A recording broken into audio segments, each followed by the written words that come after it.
Welcome back. For the past 3 decades, our next guest has been the heart of rock and roll. He's also had a string of top 10 hits and #1 albums, selling more than 30 million records worldwide. Please welcome the very talented Huey Lewis.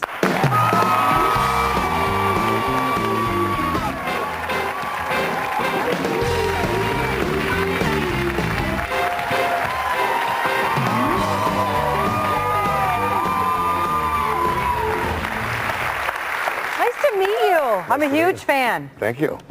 And I also am a fan. Oh, really? Of your own work? No, or oh. Thanks. I like my own work a little bit, too. Yeah, I don't blame you.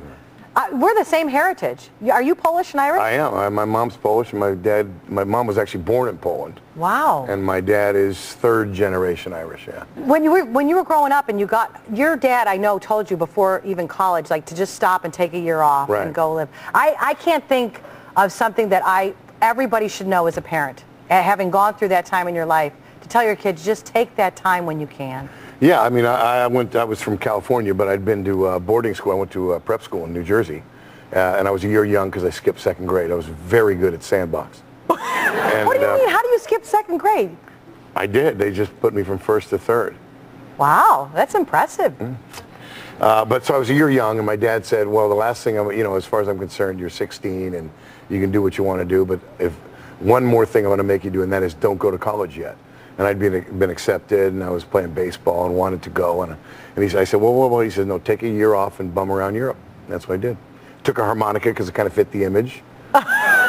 Played, had a Bob Dylan record, and played till my lips bled, And do you think, I mean, even though at the time you wanted to go to school, you were ready to play ball, are you happy you took that year to do that? Very much, yeah. Yeah.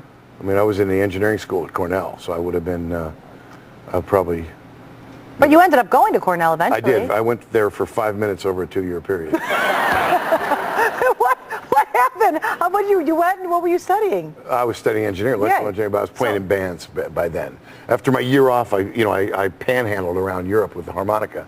And I was in Morocco where, in those days, the youth hostel was a dirham, which is like 20 cents. Right. And a meal was a dirham, which is like 20 cents.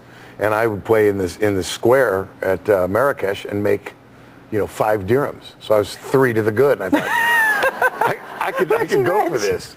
I swear, a little light went off, and I thought, this is really what I want to do. So to go from that to the first time you hear one of your songs on the radio, do you remember, what was that like? Well, I really remember that because it's interesting, but we'd been in bands for a long time. We'd been probably 10 years in clubs. And finally, we got a record deal with this band when we were really the union of 2 other local bands. And we had heard that our first single on this particular record, which was Do You Believe in Love, was going to be added by KFRC, which was the top 40 station. And that was a big, big deal. So, and we were told that the added records would be played on Tuesday between 2 and 6.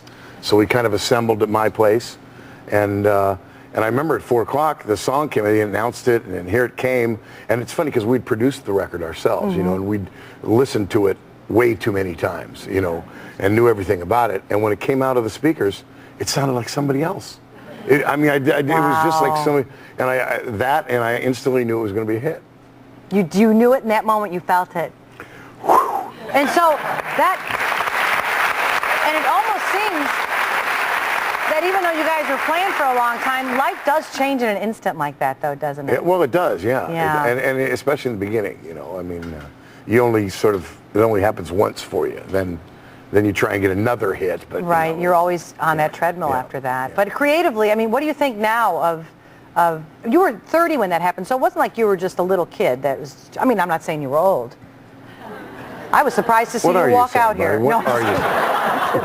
No, but I mean, to go from that and looking now at the music industry, I mean, it's changed drastically. Yeah. What do you think of it?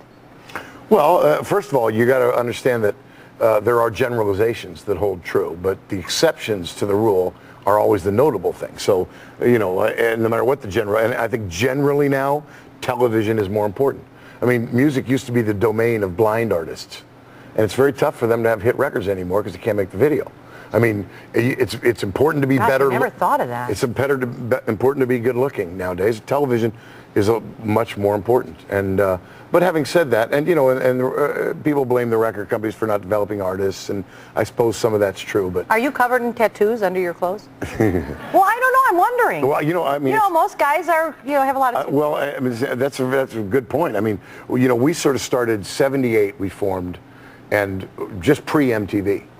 Pre-music television, so it was really an audio thing for us, and we were anachronistic even then. We, and had we known, I mean, had we been 2 years later, and Image, we'd known how much important Image was, I'd be covered in tattoos and pierced ears and everything. Would you have done that? Of course. Oh, I love it. That's excellent. I would have done anything.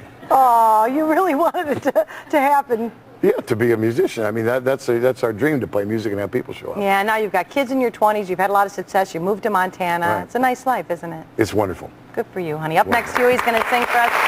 So stay tuned. It's going to be great.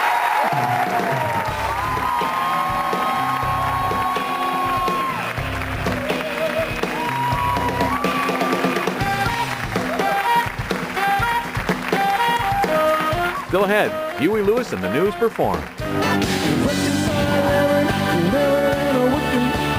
What they're giving, 'cause I'm working for a living.